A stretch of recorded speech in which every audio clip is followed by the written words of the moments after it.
Good afternoon and welcome back to another episode of The Longing, where today we are finally going to be continuing to read the Iliad by Homer. So, let's do that. It was this one. So, let's begin. Minerva, repressing the fury of Achilles. Descends Minerva, in her guardian care, a heavenly witness of the wrongs I bear.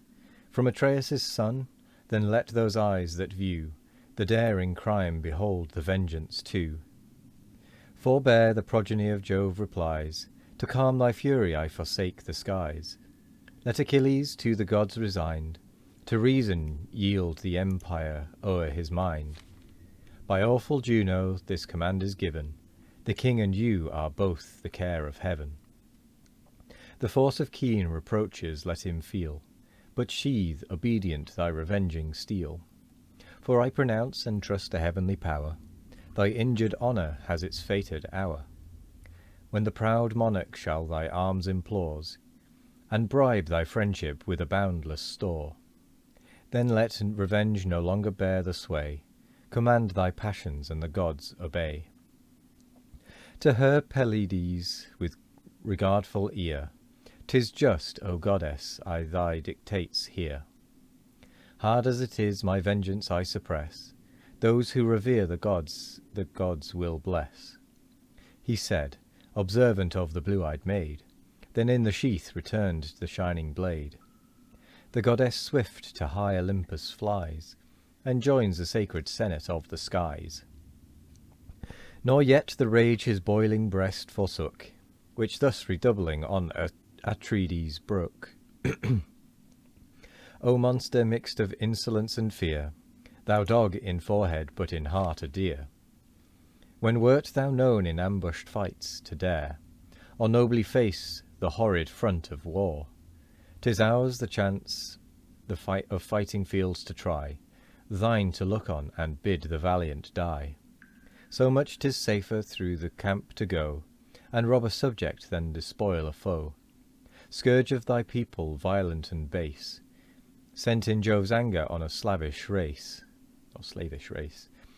who, lost to sense of generous freedom past, are tamed to wrongs, or this had been thy last. Now by this sacred sceptre hear me swear, which never more shall leaves of or blossoms bear, which severed from the trunk as I from thee, on the bare mountains left its parent tree.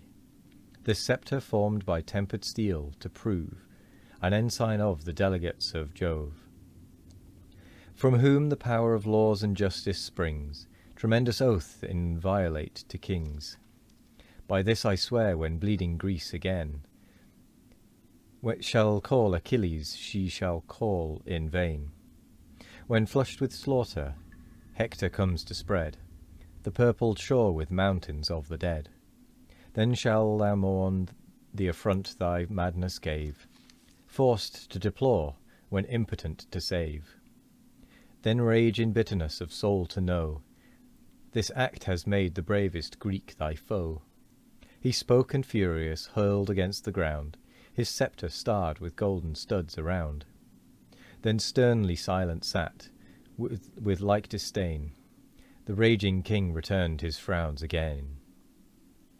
To calm their passion with the words of age, slow from his seat arose the Pylian sage, experienced Nestor in persuasion skilled, words sweet as honey from his lip distilled. 2 generations now had passed away, wise by his rules and happy by his sway. 2 ages o'er his native realm he reigned, and now the example of the third remained. All viewed with awe the venerable man, who thus with mild benevolence began. What shame, what woe is this to Greece, what joy to Troy's proud monarch and the friends of Troy, that adverse gods commit to stern debate the best, the bravest of the Grecian state. Young as ye are, this youthful heat restrain, nor think your Nestor's years and wisdom vain. A godlike race of heroes once I knew, such as no more these aged eyes shall view. Lives there a chief to match Pirithous' fame, Dirus the bold, or Ceneus' deathless name? Theseus endued with more than mortal might, or Polyphemus like the gods in fight? With these of old to toils of battle bred, in early youth my hardy days I led, fired with the thirst which virtuous envy breeds, and smit with love of honourable deeds. Strongest of men, they pierced the mountain boar, ranged the wild deserts red with monsters' gore, and from their hills the shaggy centaurs tore. Yet these with soft persuasive arts I swayed. When Nestor spoke, they listened and obeyed. If in my youth even these esteemed me wise, do you, young warriors, hear my age advise. Atrides sees not on the beauteous slave that prize the Greeks by common suffrage gave. Nor thou, Achilles, treat our prince with pride. Let kings be just and sovereign power preside. Thee the first honours of the war adorn, like gods in strength and of a goddess born. Him awful majesty exalts above the powers of earth and sceptred sons of Jove. Let both unite with well-consenting mind, so shall authority with strength be joined. Leave me, O king, to calm Achilles' rage. Rule thou thyself as more advanced in age. Forbid it, gods, Achilles should be lost, the pride of Greece and bulwark of our host. This said, he ceased. The king of men replies, Thy years are awful and thy words are wise, but that imperious, that unconquered soul, no laws can limit, no respect control. Before his pride must his superiors fall, his word the law and the Lord, and he the Lord of all. Him must our hosts, our chiefs, ourselves obey. What king can bear a rival in his sway?